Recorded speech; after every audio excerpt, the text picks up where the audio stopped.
Yeah, okay, I think it's enough buffering. Hey guys, this is Scott from Hero Studios Gaming, your Patreon person. You guys are the patrons. We cover that stuff, all the things in the videos and whatnots. I am actually doing a special recording today.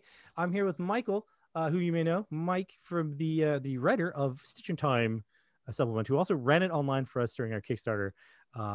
Which was super cool, by the way. I have, I'm gonna tell you a secret. I watch that video every so often just because it was awesome. It was a lot of cool. But anyway, I'm gonna let him talk. So hey, how's it going, man? Hey man, yeah, good to be here. Nice to see you again as always. Yeah. Yeah, I'll admit, I do also go back every now and then and watch that video. The cast were just so amazing, and I mean, it was literally the first game, and hopefully not the last game that I'll actually be playing with a felted friend, as one of the cast members. Cucumber was hilarious. Yeah. There were like I think my favorite part in all of that was like nearish the end when your narrator's like, trying to get Chunk out of the thing. He's like, oh, come over here, you silly little puppet. Right. And he says that. And like both Chunk and Cucumber are like, oh, That was I like that was. no matter how many times I see that scene, I laugh. I just break out like every time. Oh man. No, it was great. It was absolutely great. And yeah, I think for me it was also the bit where when your narrator tried to kick the bus into the ravine while Myri's character was still inside the bus. That was I was just like, okay, well, bye. Just Yeah, there were a lot of like cool nuggets in that. Like it's Mm. fun to watch. Like even like I said, even though I've seen it, I still like watching it over and over again. I don't, and this is a secret for the people that are listening to this whenever they listen to it, and for you, I don't actually do a lot of live like plays, like actual plays, like all the way through. It's just not a thing that I do. I will watch them every now and then, but for the most part, I end up kind of like watching bits of them and never really watching them, or I'll watch them later when not when they're live, and I'll watch like an hour here and then an hour there. Eventually I'll get through the whole 4 hours, but I won't like ever watch it all the way through. But that particular one I can watch from beginning to end every time. Like it's just good stuff, man.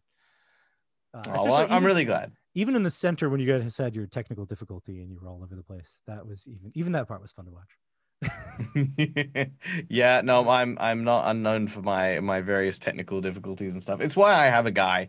Mhm. And the guy was there, and it didn't help. But but yeah, no, it was no, you know what, the players still talk about it every now and then, talking about their experiences and how much fun they had. And it wasn't just because they were all incredibly talented. It was because the game itself was just so much fun, and it was something that they hadn't really experienced before as well. Mhm. So yeah, they all loved it. Cool, cool. Speaking of the game, I hear that you've been running it outside of like videos on demand and stuff. So what tell me about that? Yeah, no, I've so interestingly enough, I kind of fell into Maximum Apocalypse when I met you and Hmm. when we started talking about this, Hmm. and obviously when we made a Stitch in Time a Kickstarter feature Hmm. promotion thing. After that, I kind of got to know the game system a little bit better and a little bit more, and I wanted to explore it. And for me, as someone who learns very tactilely, um, I wanted to learn by just playing more and more stuff. Hmm. So I ran a few standard games, or what I like to call standard games, just Maximum Apocalypse games in the Maximum Apocalypse setting, and they were a lot of fun. The kids at the youth center I work at, as well as my YouTube channel and stuff, they loved it. They thought the game was so simple and so easy. There was one criticism which I'll pass on, and that was the character sheet and the character building. It is the first time they've ever had to have a sheet to help them work out how to fill out their character sheet. So there was that, and they were just like, "Why do we have to fill this out and then throw it in the bin and then have that?" Like they just had trouble understanding that, and I was just like, "It's fine, just do it." Yeah, the You're the not uh, paying for paper. the character creation worksheet basically is what you're talking about. Yes, the Yeah. character creation worksheet, which is by the way, hands down, I vouch for. I tell the kids like, you just stop complaining. paper does grow on trees. So so so yeah, after a few games testing in the waters with the kids, they loved it, so they asked me to run a campaign. Mhm. Um, and so what I did was I created my own, I guess, side adventure where I played in the Maximum Apocalypse world, but I tapped into a series of short horror, um, I guess, snippets or community horror things known as the SCP, or the Secure, Yep. Contain, Protect Foundation. And I started having it so that it was the Maximum Apocalypse setting, but SCPs existed, and they got out, and they had basically they were a group of survivors trying to recapture anomalies during Zima, or the XE class Maximum Apocalypse event. I mean, that I the with the when you mentioned that originally, I was like, yeah, yeah, that would make if like a bunch of SCPs got out, that there would be the apocalypse, yeah, for sure. Mhm. So yeah, no, that sounds like a really great and fun setting, and it also sort of pulls into like this whole pop culture thing with the SCP and with like the whole creepy pastas and stuff like that, right? Like that's pretty Oh, cool. absolutely. 100%. And the stories that I've been able to make from those have been absolutely incredible. Um, and one of the things that we did, and this was actually thanks to one of my kids who actually said this, um, I like to use a lot of the material that's already there. So with SCPs, the XE class events are the extinction level events, Mhm. which of course has happened in the Maximum Apocalypse. Right. But then I wanted to separate all the Maximum Apocalypse stuff, like the robots and the kaiju and all that, Mhm. from the SCPs. Right. So I said, cool, it's an XE hyphen MA class creature. Like, the robots from Maximum Apocalypse are the XEMA. Mhm. And I kept saying it like that. And then one of the kids says, cool, we're dealing with Zimas. And I was like, yes. Clever I was kid. like, Yeah. that's it. Yeah, the kid was just on it, and I was like, yep, cool. These are Zima class aliens, or Zima class robots, or Zima class kaiju. Yeah. You have regular kaiju as Oh, well, sure. or but Regular they have drones and SCP. whatever all. Yeah. Yeah, yeah, and but they have SCP numbers. So now Mhm. I actually had a way to separate them, and yeah, the kids loved it. They're having a great time. Um, And that's and we weirdly are. like in universe for SCP, right? Like they give it a new classification that really only applies to this one particular set of things. Yeah, Yeah. yeah. Yeah. Yeah. And then what I basically did was I then married, once I separated them, Yeah. the next bit was to get them to marry to one another. So one of the first adventures I ran was the SC the well this particular site for the SCP. They needed to recover the coffee machine, which allows you to input whatever you want in a QWERTY based keyboard, and it'll produce a cup of whatever you want. So Mm. they needed to get it because fuel and Yeah. resources and stuff Right. were very low. So Bullets. something, yeah, yeah, something that could do that would be very useful. Yeah. So they went to recover it from a site that was basically demolished, and they found it was stolen by a bunch of ghouls who had taken it to a abandoned, well, I say abandoned, it was a rubbish dump, Mm. and the ghouls were using it to just create human flesh, Well, of course. Right. and would That's what you just, would do with it, right? That's yeah, that's what they did with it. And it yeah. was really funny too, because they would go there, and there would be these ghouls crawling around the tip, and then a couple of ghouls like leaning on the vendor with like a cup of like human, right? And just having a chat next to There's one another. did you watch the OC last night? Yeah, oh my God. Yeah, yeah. No. I I don't know can't what's believe the they killed off math. the main character, man. Come on. Oh, God. Yeah, yeah. It's like, ooh, I love it when they're chunks. Yeah, Yeah, it's just exactly. That's funny. yeah, so that's what they were using it for, and like it made for a very nice little game. So that's what I've been running at the moment. I'm trying to find a happy place where I'll be able to, once I've run my game for the kids, to actually be able to put it up on my DeadAussieGamer channel and show off the stories that I've come up with. Yeah, that's cool. That's really cool. I mean, for two reasons that's really cool. One, that you like legitimately created your own universe that works really well. That you've been able to like keep running games in it, and it's like Yeah, I mean, it sounds cool. Like I would totally do that. That sounds cool. Well, you know what? When I get to doing the live plays, I'll hit you back up. Maybe I might be interested if I got time. I might jump in at least like for one special guest starring episode at the very minimum, right? Yeah, totally. Yeah. But on the other side, like the fact that there's like these kids at a youth center that are enjoying the game. I mean, so like the one thing is I try to be a guy who puts like good stuff out in the universe, not like products. I mean, like just be nicer to people, tip my waitresses, things like that, right? Like make the world better because I existed in it. And so the fact that you're doing that on your end, right? Like helping these kids like do cool stuff. And I know that this is like a thing you get paid for, but at the same time, like I used to be a teacher and I felt more like I was like helping the kids more than I was like getting paid to help the kids, like there was like a different feel to it. Like, sure, I got paid, but I wasn't really there for the money. I was there to like, I enjoyed the lessons. I enjoyed interacting with kids. I enjoyed teaching them fun ways to like do stuff or learn stuff and get better at stuff. So the fact that that's what's going on with that game that I created is pretty cool. I think that's Well, pretty thank cool. you. So, Hmm.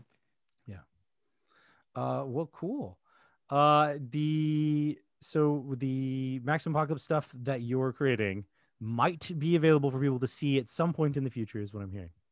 Yes, no, it definitely will. At the moment, I'm kind of in a place where, you know what, and I feel comfortable discussing this with you because I mean, no, we've had back and forths Sure. here and there. Um, Maximum Apocalypse is a fantastic game, and while I thoroughly enjoy it, Mhm. for me, one of the struggles I had playing it when I first played it just as is was I felt myself constantly drawn to combat. Yep. Um, Fair. but That's very with the fair. with the EAG system and the way it works with constantly growing threat levels and Hmm. stuff like that, it kind of felt like the story would constantly be pulling me towards skirmish after skirmish after skirmish Hmm. Hmm. until Hmm. they reach a destination. Very much like the Maximum Apocalypse board game, where your objective is generally to get from point A to point B before you die, and possibly on some occasions get to point C. Yeah. Um, the role playing game kind of played that way.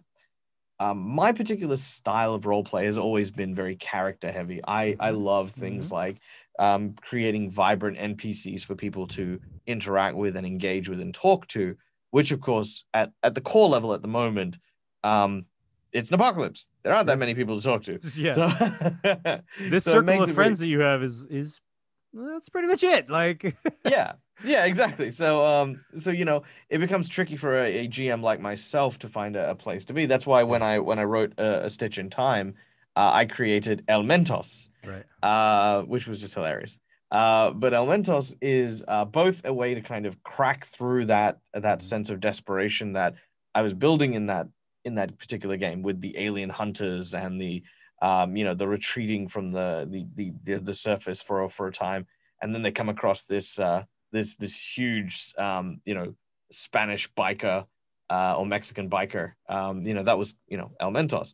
I love the idea of that because it makes me be able to have that narrative moment. Hmm. So it wasn't until I added in the notion of the SCP Foundation and stuff, and I said, actually, you aren't the only survivors. There is actually the Foundation is still around.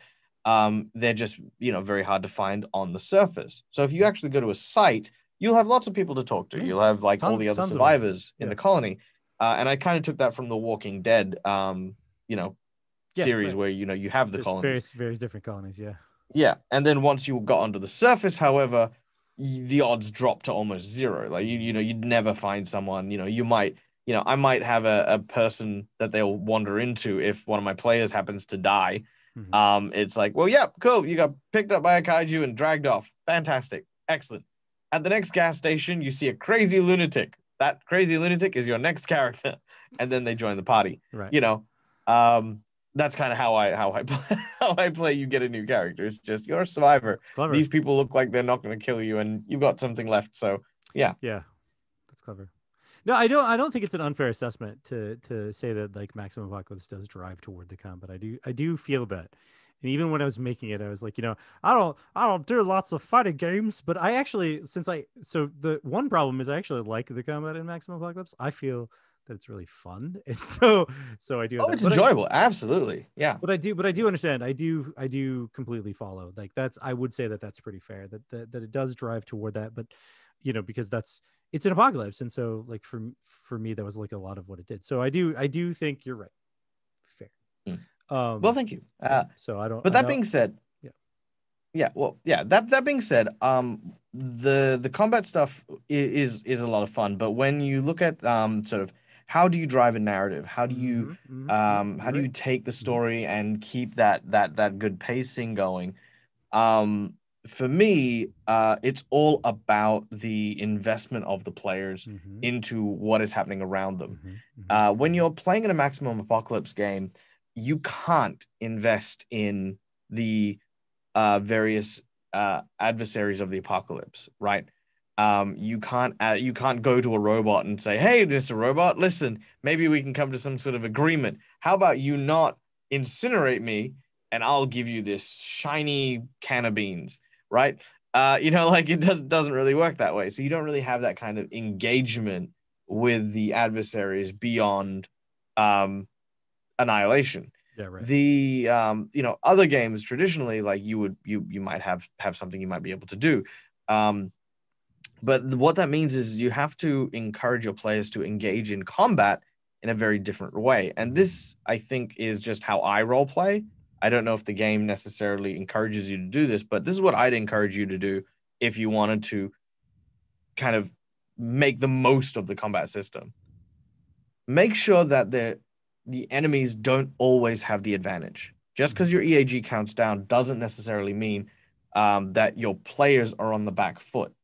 One of the best encounters that I've had so far is I had a watcher, one of the robot scouts, um, coming into an area because it heard the group through the EAG counter. My players heard the robot coming, and they set up an ambush. They had to choose whether or not to stay quiet or to attack it. And I'd actually told the players like, okay, once you're hidden, you cannot communicate with each other. You do not have Right. walkie-talkies. Right. You don't have phones. If you have something to say, just raise your hands. I will walk over to you, and you can whisper in my ear what exactly your character will do, because and I will describe what everyone else sees. Right. And we played this game where everyone was talking like in hand gestures and keeping really really quiet and trying to communicate like, yeah, okay, we need to let this thing pass, and other people were like, no, we can't let it pass, there might be more, and we're having like this huge dynamic and conversation that was now being facilitated by the EAG rather than just a standard, all right, robots come in and blow people up. Clever. So if you can embrace the notion that the combat can be very versatile with the EAG, your Maximum Apocalypse game is definitely going to become a lot more engaging, a lot more narrative driven. That's a really cool tip. That's a really cool tip. Thank you. Yeah. Yeah. Well, so on the flip side of that, while I completely agree, I do agree with that assessment of Maximum Apocalypse. Beta Red is the polar opposite. So Beta Red, for those at home who kind of, I keep pushing this on people. I think like if I put this video out before Beta Red comes up, people are like, oh God, another reference to Beta Red. Like, come on, man. But in that one, like I have run so many play tests and things like that. And like people in that game avoid combat like the plague. And especially because it's kind of deadly, like it's really deadly and it's really fast. But the other Oh, thing really, is Scott? A game you've made is combat is deadly? Is that deadly is that and what you're fast. telling Yeah, me? deadly Is and that what you're fast. Yeah, telling me? that's what I'm telling you. Yeah. No, but Yeah. but Okay. that's part of the reason. But the other reason is because like it's it's cyberpunk, and like part of like cyberpunky and sort of neo noir stuff is like you're investigating these conspiracies and things, and people will like do everything they can to be as social as possible, like try to talk like in this game that I did that's actually up online for people to be able to watch.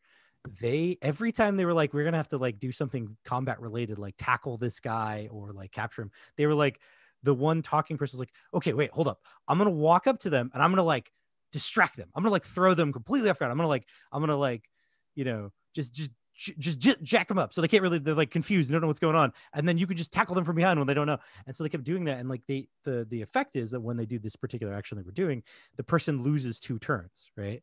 Like they can't do anything for 2 turns. So like the person, they would do that, and then the combat-y person would just be like, okay, well then I'm just gonna grab him and tie him up because he can't do anything for 2 turns. And like, so these combats were like, done. All right. So we're just going to sidestep the combat entirely and just, you guys tackled this guy. Now you're interrogating him and like all these different things. And so Beta Red will be the opposite, where it's all about story and stuff, and like fighting will be like a thing that you force on people at some point rather than something that happens. So yeah. So I'm not saying that you have to use Beta Red. I'm just saying that, like, that based on what you're saying, like I completely follow what you're saying, and I went like with Beta Red, there's a lot more of the other stuff going on. So. I mean, yeah. Though the cool thing is that that I like games with a high risk feel to it. Like Maximum Apocalypse has that as well. Like outside of say the firemen, or those people who have got the lucky mutation for like the giant build. Generally speaking, you have like anywhere between like 13 to like 18 hit points. Yeah. And then you've got like 34 hit points on the mighty fireman. Yeah, there's people that are clearly designed for combat, right? Right. Yeah. But like it's a game where you always feel like a stray shot, a small accident can turn the tides so quickly against you that, while combat is very frequent, you kind of also want to kind of play smart. It's cool that there's a lot of dynamics in Beta Red. I have not played it yet as of the recording of this video. I hope that will change at some point. Hint, hint, nudge, nudge. But yeah, I think it's important to kind of balance those things out. Like combat can be enjoyable, and I think versatility is kind of the key to dealing with any kind of combat. Repetition is definitely something that is going to make games that are combat heavy feel a little bit tired, especially if you are like, let's say for example that you're playing a gunslinger. One of my players is playing a gunslinger and is constantly doing the same thing. It's like, cool, I use my action to shoot. I'll move into a better position. I'll reload. I'll shoot. Et cetera, et cetera, et cetera. Right. Whereas someone who is attempting to take a more strategic element, it's like, hey, lure them into the gas station. Why? I've just laced the petrol tanks with more fuel. We're gonna blow them up because we don't have any more bullets to shoot at the robot. And then we're going to deal massive amounts of damage to the fireman who's going to have a sign collapse on him because, it's just an awful thing to happen to someone that has 34 hit points, but sure, why not? That's an inside joke for me and Scott. Like playing like that is going to be the key, I guess the key to success in embracing the combat, I guess. And I imagine that's the same thing that's going to happen in Beta Red as well. Like, again, having that high risk means that getting into direct combat is not overly ideal.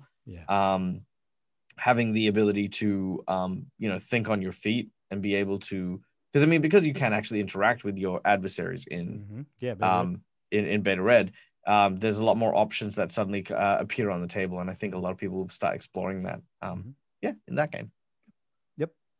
I think that's we've done enough talking for the video, because I think my patrons are probably going to be dropping off at this point, being like, oh man, this is so long. But otherwise, but thanks for coming and talking about and sharing your experiences about Maximum Apocalypse and some solid advice.